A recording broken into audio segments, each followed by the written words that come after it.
આવતીકાલના આ બંધમાં અમારી માંગણી ગવર્મેન્ટ પાસે માત્ર ને માત્ર એટલી છે કે જે GSR 220 220E જે અને 187 જે કોરોના કાળ દરમિયાન સંક્રમણ ન વધે એને અનુલક્ષીને જે બહાર પાડવામાં આવેલો હતો એ GSR એ પરત ખેંચે અને ઓનલાઈન ફાર્મસી જે ગેરકાયદેસર રીતે ચાલી રહી છે, જે અત્યારે અમે માનીએ છીએ કે ક્યાંય પણ કોઈ પણ રીતે યોગ્ય નથી.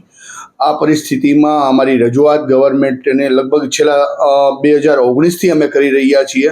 2019થી અમે આમ રજૂઆત કરીએ છીએ. અમે અનેકવાર એમને મીટિંગ માટેની પણ માંગણી અને રજૂઆતો કરેલી છે, પણ ક્યાંક ને ક્યાંક અમારી રજૂઆતોને ધ્યાનમાં નથી લેવામાં આવતી. એટલે આ આવતીકાલનું બંધ આપવામાં આવેલું છે. આવતીકાલના બંધમાં અમે રાજકોટના લગભગ 1400થી વધારે મેડિકલ સ્ટોરો બંધ રહેશે અને બધા ભેગા મળી સાથે અને મોટી ટાંકી ચોકમાં એક ધરણા કરી અને ત્યાં પ્રદર્શન કરી બેનર લઈ અને પ્રદર્શન કરવાના છીએ.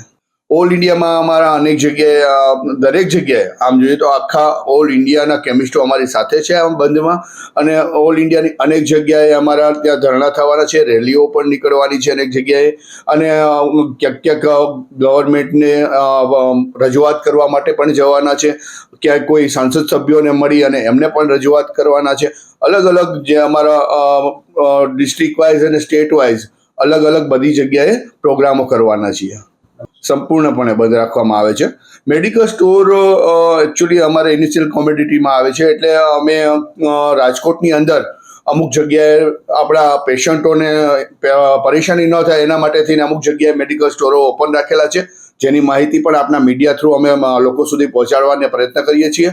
અને બીજું એના સિવાયનું પણ કાંઈ પણ ઇસ્યુ થાય, કોઈ ઇમરજન્સી રિક્વાયરમેન્ટ હોય, એના માટે અમારા 5 મેમ્બરોની ટીમ અમે કમિટી બનાવેલી છે. એ કમિટી કાલે આખો દિવસ એક્ટિવ રહેશે, જેથી કોઈ પણ પેશન્ટને ઇમરજન્સીમાં તકલીફ ઊભી ન થાય. આવતીકાલે એટલે કે તારીખ 20 મે અને બુધવારના રોજ અમારું all Indian association, all India organisation of chemist and druggist association દ્વારા એક દિવસનું પ્રતિક બંધ રાખવામાં આવેલ છે. મેઇન બંધનો ઉદ્દેશ્ય અવારનવાર સરકારશ્રીને રજૂઆત કરી છે. ઓનલાઈન ફાર્મસી અને બિગ કોર્પોરેટર જે કહેવાય એના દ્વારા જે જંગી માત્રામાં ડિસ્કાઉન્ટ આપવામાં આવે છે, ડિસ્કાઉન્ટ સામેનો વિરોધ કરતા મેઇન વિરોધ એ છે કે ડિસ્કાઉન્ટની આડમાં જે ડુપ્લિકેટ અને સ્પ્યુરિયસ દવાઓનો ધંધો થઈ રહ્યો છે અને ત્યારે ઓલરેડી માર્જિન જ એટલું ન હોય અને વધુ માર્જિન વધુ ડિસ્કાઉન્ટ આપવામાં આવે તો એનો મતલબ એવો થયો કે ત્યાં એની પાછળ કંઈક ને કંઈક ખોટું થઈ રહ્યું છે. એ સ્વાભાવિક છે અને અવારનવાર સરકારશ્રી દ્વારા ઓનલાઈન ફાર્મસી દ્વારા ડુપ્લિકેટ જે દવાઓનું વિતરણ થાય છે એનો જથ્થો માતબર પ્રમાણમાં પકડાયેલો છે, જે આપણા દેશ બાંધવો અને ભારતના નાગરિકો માટે જે ખરેખર બહુ જ ખરાબ વસ્તુ કહેવાય. કારણ કે દવા છે એ આપણા સ્વાસ્થ્ય સાથે સંકળાયેલી હોય અને ડુપ્લિકેટ અંદર જાય ત્યારે એ સ્વાસ્થ્ય સાથે ચેડા થઈ રહ્યા છે.